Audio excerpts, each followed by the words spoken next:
Set, ready for racing. Racing just is started. We have Soulmate. Break quickly at the start.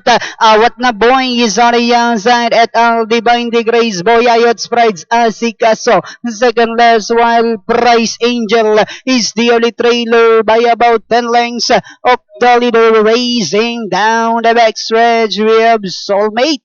This is why we follow deep. We can take the lead in the early part of the race, enjoying a 2 lengths lead. What na boy in second, down on the inside to Rasikaso et al. Then next online is Boya Yachts Pride, Divine the Grace second last, while Price Angel is still racing in last. Inside the tres octavo, we have Soulmate. What na boy is Oriel Rasikaso et al. Boya Yachts Pride comes next.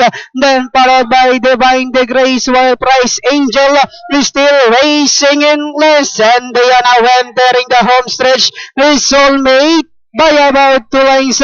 What na boy remains in second, and in third comes Asikaso et al. Boya Yachts Pride with about 150 meters more to run.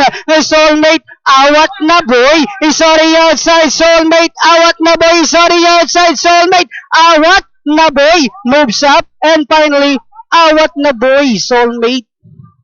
Then comes Asikaso et al.